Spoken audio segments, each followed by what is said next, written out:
pessoal, essa é mais uma edição do Giro da Semana, nossa 20ª edição. Eu sou o Gabriel Messias e hoje eu vou trazer mais 3 notícias aqui para a gente conversar. Antes de começar, como já é de costume, passar alguns recadinhos para vocês. Na terça-feira dessa semana a gente vai ter um Econatura Resume, onde a gente vai falar sobre teias alimentares. A gente comenta muito sobre esse assunto durante os giros e durante outras atividades do Econatura, mas nunca a gente falou propriamente, explicou o que são, as teias, cadeias alimentares, quais sua importância, como que a gente estuda isso. Então, nessa edição do Econatura Resume, a gente vai estar falando um pouco mais sobre esse assunto. E nessa quarta-feira também a gente vai ter um bate-papo Econatura com o Marcelo Kuhnmann. A gente vai conversar com ele sobre biodiversidade no Cerrado. Ele trabalha aí com frutos e a gente vai tratar um pouquinho sobre a grande biodiversidade que tem nesse bioma aí,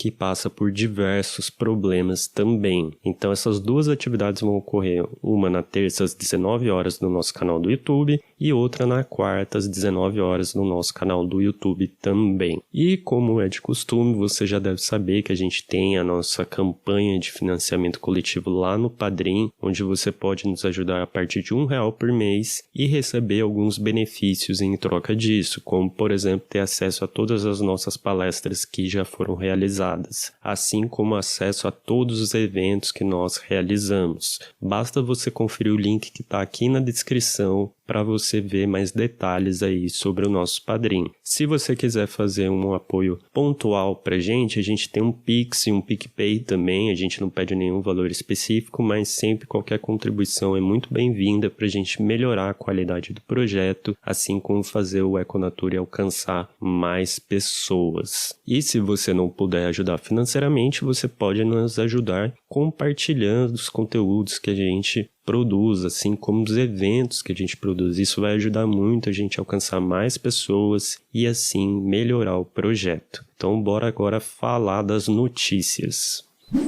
A primeira notícia que eu trago aqui, ela tem o seguinte título: Cerrado registra quase 1,9 mil focos de calor a mais que a Amazônia em junho, aponta INPE. Ela foi publicada no site do G1. Ela trata então aí de uma pesquisa que foi publicada pelo Instituto Nacional de Pesquisas Espaciais, o INPE, onde eles verificaram 4.181 focos de calor no Cerrado em junho. Isso representa um dos maiores números desde 2010, onde houve lá 6.443 focos. Um outro fato que essa pesquisa mostrou é que o fogo no Cerrado foi 58% maior em relação ao mês de maio. E junho de 2020 e junho de 2021, quando comparados, mostram que houve um aumento do número de fogo em 20%. Um outro fato interessante dessa pesquisa aí é que eles mostram que a Amazônia teve um total de 2.308 focos de calor registrados pelo INPE no mês de junho. E isso representa, então, que o Cerrado ele teve aí 1.873 focos a mais do que o bioma amazônico. E aí estudo já vem mostrando que o desmatamento que ocorre na Amazônia está deixando a seca mais severa lá na região centro-oeste do país, onde está o Cerrado, Isso foi constatado através de um monitoramento do Instituto Centro de Vida em 2020. Lá em 2020 também foi constatado que foi o pior momento de seca no bioma do Cerrado. Foram um total de 110 dias sem chuva entre junho, julho e agosto, onde os incêndios consumiram até 60% de 10 mil hectares da reserva indígena Tadarimana, em Rondonópolis, no Mato Grosso, e 90% da mata na região foi queimada. Segundo a notícia, também um levantamento feito pelo Instituto Brasileiro de Geografia e Estatística, o IBGE, em 2020, mostrou que o Cerrado tem aí um total de 1.061 espécies de plantas e animais ameaçados de extinção, sendo que isso representa um total de 19,7% das espécies que estão em extinção em risco, né, de extinção no nosso país. Bem, essas foram as informações mais cruciais que essa notícia traz e como a gente já sabe, né, o Cerrado é um bioma muito importante, ele é considerado um dos hotspots mundiais, ou seja, uma área com alta biodiversidade e alto risco também, e como a gente falou aqui na série Biomas, é um bioma muito importante. Se você quiser conferir no nosso canal do YouTube, tem essa série onde a gente fala de cada um dos biomas brasileiros e tem um episódio sobre o Cerrado com diversas informações bem interessantes sobre o bioma. E uma coisa que a gente vê através dessa notícia é que às vezes o incêndio, né, as queimadas e fogo que existe nesse bioma, eles não recebem tanta atenção quanto a gente fala da Amazônia. Em torno da Amazônia é uma grande imagem, né, um estigma da floresta, pulmão do planeta e tudo mais, e muitas vezes o Cerrado é deixado de lado considerando esse fator de visibilidade da Amazônia. E a gente não percebe tanto o risco que esse bioma vem tomando diante de todo esse cenário de fogo e queimada. E aí, quando a notícia destaca, né, o número maior de focos de calor, a gente vê que apesar do Amazônia ser um grande bioma que vem sofrendo várias pressões humanas, várias pressões de degradação, o Cerrado vem se destacando cada vez mais quanto a esses ataques à sua integralidade. Quando a gente pensa nesses problemas, eles são gerados principalmente com o aumento do desmatamento devido à fronteira agrícola. A gente sabe que cada vez mais a fronteira agrícola vem se expandindo aí para a conversão de grandes extensões de matas em monoculturas principalmente, e o Cerrado é mais um dos biomas que vem sofrendo muito com isso.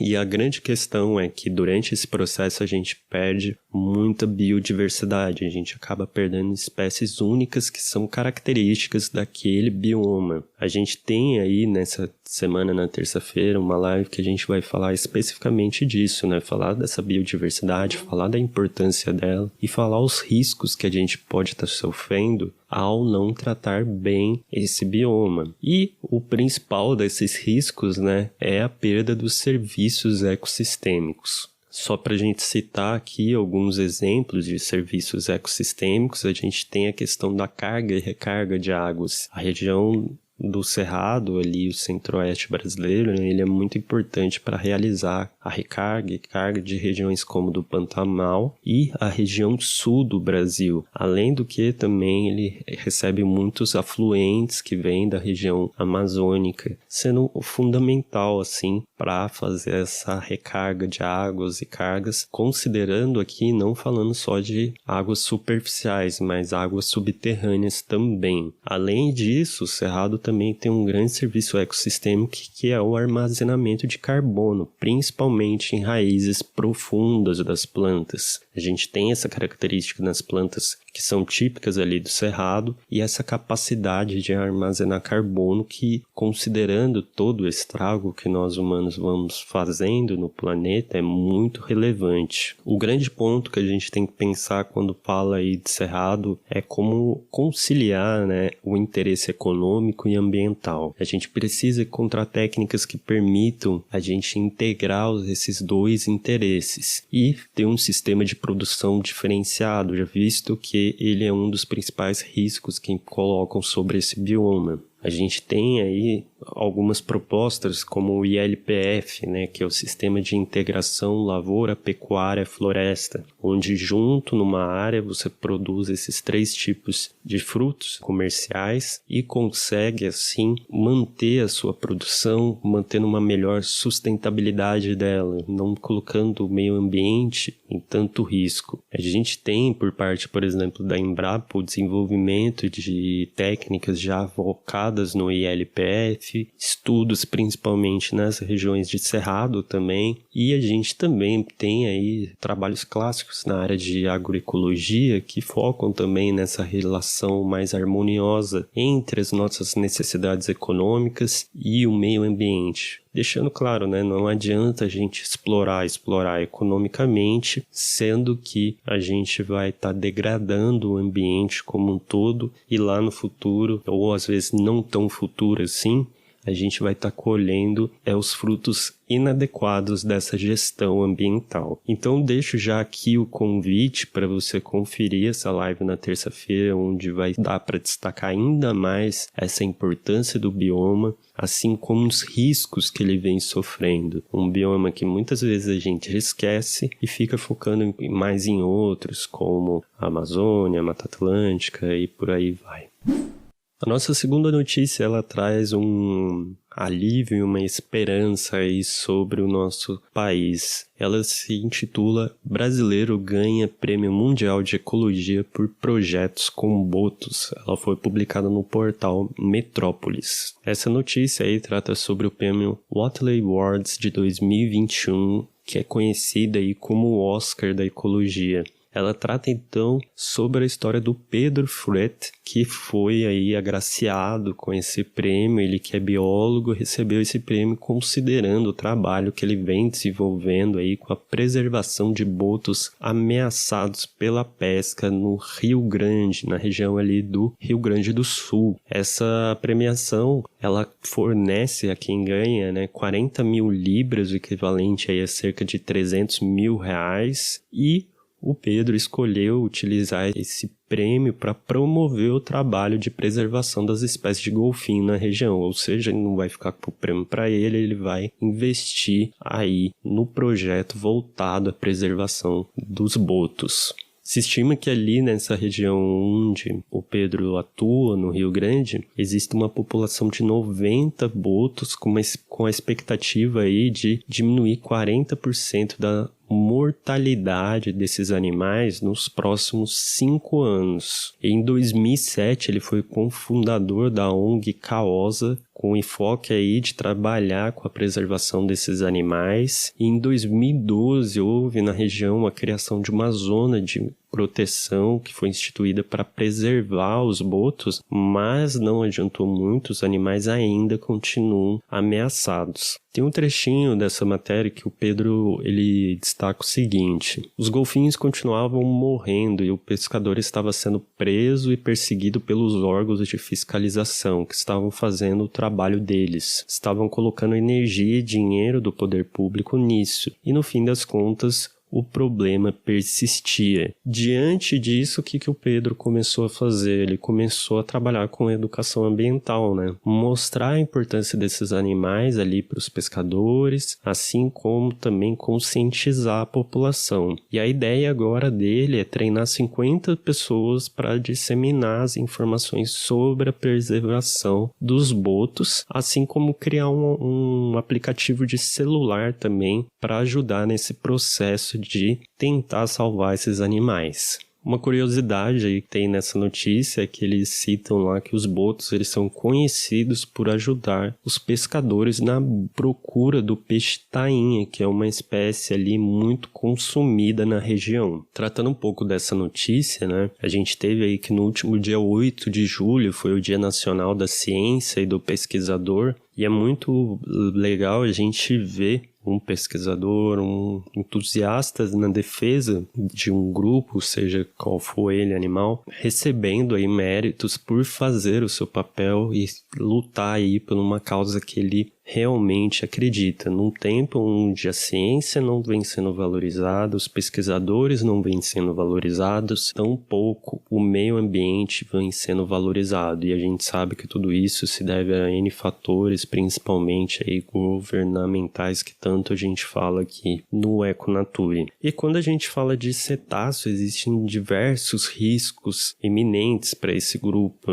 O principal desses riscos se diz quanto à pesca predatória. A gente teve nos meses passados um Cine Construção onde a gente falou sobre o documentário Seaspiracy. Ele está até disponível aqui no nosso canal do YouTube para quem quiser conferir. Nesse documentário é muito bem exposto essa realidade. A pesca, como ela é feita de uma forma predatória, não selecionando muito bem o que eles vão pescar, matando cetáceos, matando tartarugas, matando outros animais que não deveriam ser coletados durante o processo de pesca de certos peixes, e como as nossas escolhas também contribuem para esse cenário de degradação muito grande que ocorre no ambiente marinho. É mostrado também nesse documentário como existe uma grande indústria de interesses por trás, colocando selos de qualidade falsos que colocam aí como apoiadores e protetores do meio ambiente marinho, mas no fundo só estão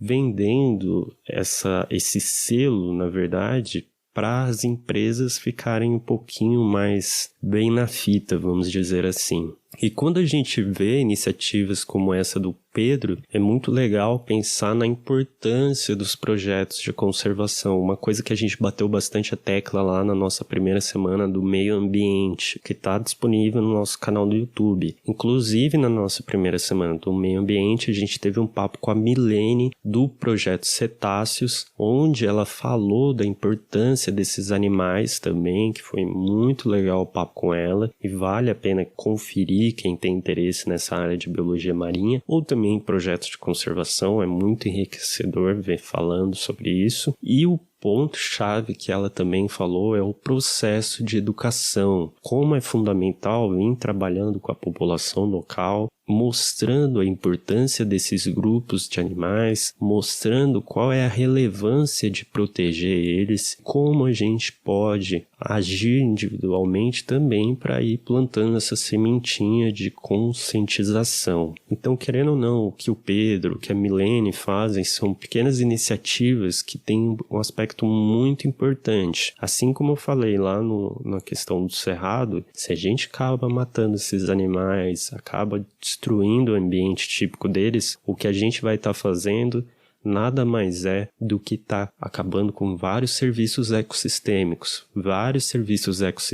que beneficiam a nós humanos, vários serviços ecossistêmicos que quando sumirem a gente vai sentir muita falta e vai acabar tendo que descobrir N formas para recuperar isso. Então é fundamental essa valorização, principalmente no ambiente, como eu disse, onde a gente está com a ciência cada vez mais sendo discutida do ponto pejorativo, os cientistas estão sendo colocados como inimigos da população como um todo, onde o meio ambiente está sendo esquecido, e a gente começa a colher cada vez mais frutos dessa falta de relação que a gente está tendo, né, com o meio ambiente e com o processo educativo como um todo. Então, quem puder, conheça esse projeto aí do Pedro, conheça o projeto da Milene também, os cetáceos. É super importante a gente apoiar esses projetos para que eles continuem fortes e para que espécies como essas continuem sempre aí vivas, bem cuidadas e respeitadas no ambiente que elas vivem.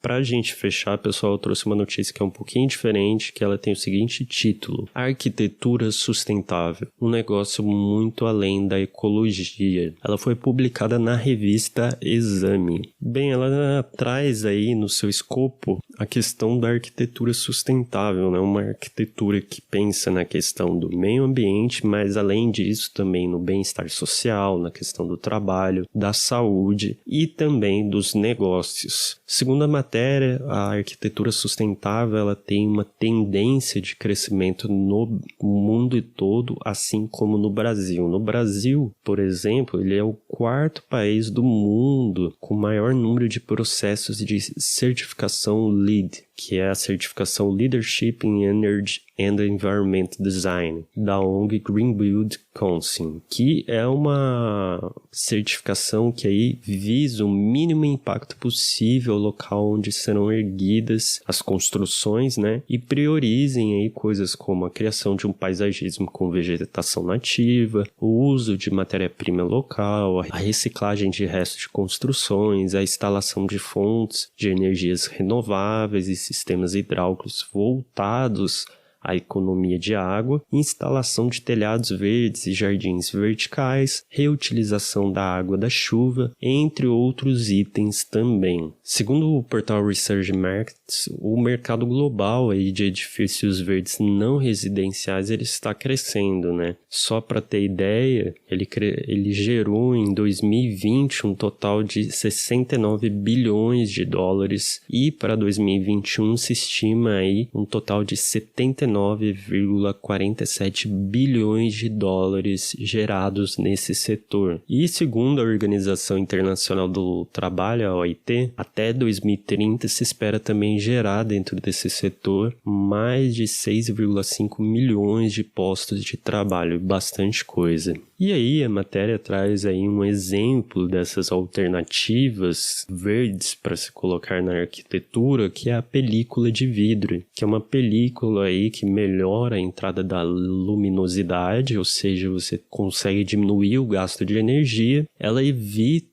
a entrada de calor, assim você tem um melhor conforto térmico dentro da sua instalação, né, do seu prédio ou outra construção, e existe uma economia aí de 35% aí, segundo alguns clientes que usam essa película, na conta de energia, graças ao uso dela. Bem, falando um pouquinho da matéria, né, ela é uma matéria, na verdade, com intuito comercial, visando aí divulgar essa película de vidro aí, mas ela traz um assunto que é muito interessante. E como a matéria diz, é um assunto que vem crescendo cada vez mais. Essa discussão em torno desse assunto, ela vai crescendo de anos e anos com diferentes publicações sobre o assunto, aliando aí a melhoria da questão ambiental, assim como o conforto do uso de espaço. A gente tem aí alguns trabalhos, eu já vi de diferentes países, inclusive, sobre a projeção quanto aos locais que você vai construir, né? Muitas vezes você precisa considerar, por exemplo, a posição do sol para você ter uma melhor rentabilidade, vamos dizer assim, do uso da luminosidade do sol. Você tem que considerar também a projeção da localização das janelas. Por quê? Porque assim a luminosidade fica melhor, a entrada de ventilação também fica melhor. Consequentemente, você evita que tenha que instalar, por exemplo, ar-condicionado, outros aparelhos elétricos para fazer essa ventilação de qualidade. Existem também a inserção da captação de água, por exemplo, a água da chuva, inserção de tratamento de esgoto no próprio prédio para você acabar eliminando já o seu esgoto para a rede, já tratado em melhor qualidade. Enfim, existem N alternativas, como disse ali nos critérios também desse selo. Jardins verticais é uma tendência muito grande que existem, tetos verdes. Existem, por exemplo, shoppings em São Paulo, onde você tem tetos verdes que focado aí em produzir hortaliças em cima das construções.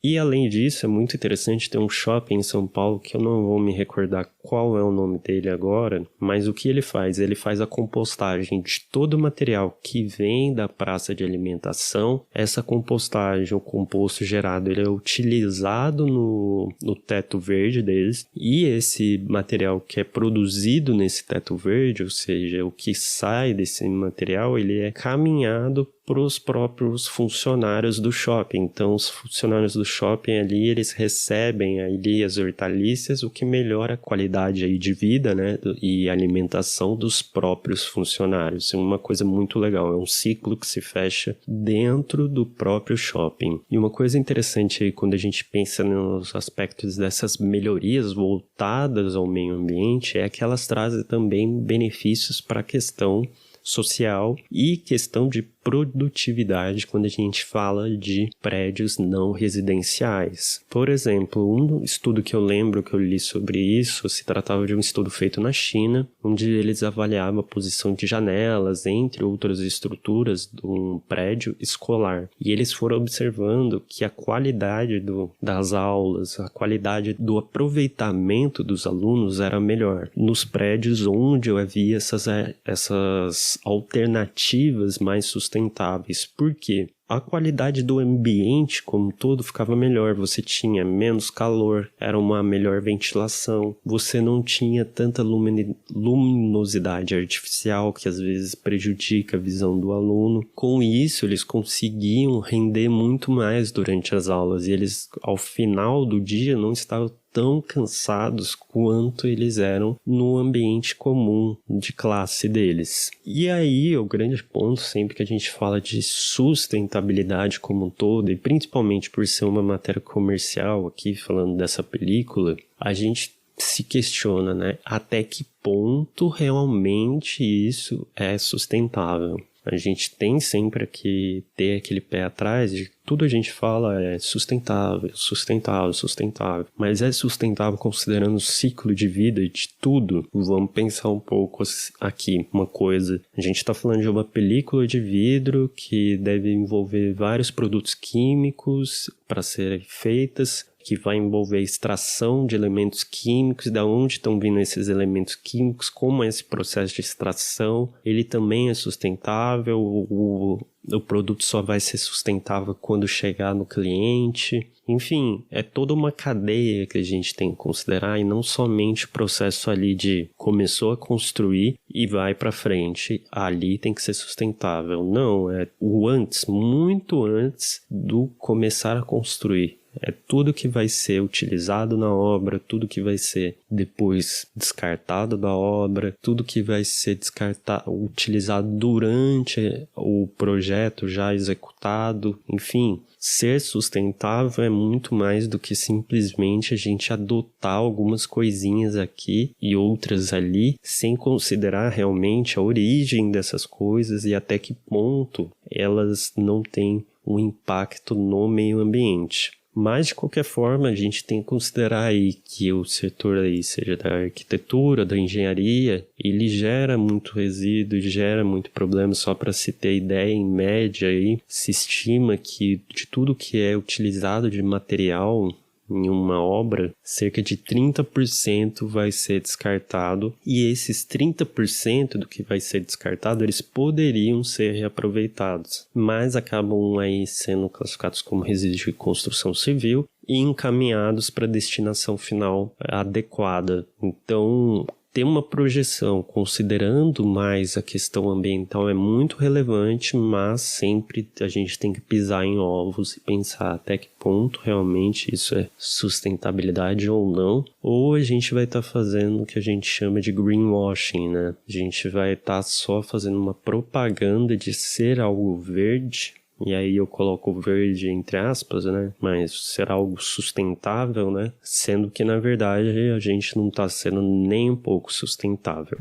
Então é isso, pessoal. Chegamos ao final do nosso episódio. Agradeço você que ouviu aqui nosso papo sobre biodiversidade no Cerrado, os riscos que ela vem recebendo aí graças a essas queimadas, esses fogos, né, que vão causando diversos problemas. Um pouquinho também sobre a questão aí dos prêmios, reconhecendo essas iniciativas de conservação que são muito importantes e fundamentais para a gente preservar essa biodiversidade que cada vez mais está sob risco, né? E por fim, falando aí de arquitetura sustentável, uma tendência que vem crescendo no mercado, uma questão muito importante, mas que a gente sempre tem que ter um cuidadinho quando ficar falando aí de sustentabilidade. Saber até que ponto isso realmente se trata de sustentabilidade. E fica então o convite para você conferir na terça-feira esse bate-papo sobre biodiversidade do Cerrado, que eu com certeza aposto que você vai gostar e vai se aprofundar mais ainda. O Marcelo com certeza vai ter muita coisa aqui para trazer para vocês e acho que vai ser bem legal. 19 horas então no nosso canal no YouTube. Se você gostou, tem algum comentário, alguma sugestão de notícia, deixa aqui pra gente. Comenta nas nossas redes sociais que a gente vai adorar conversar com vocês. Assim como também vai ser muito legal comentar algumas notícias que vocês sugeriram. Então é isso, pessoal. Um abraço e até mais.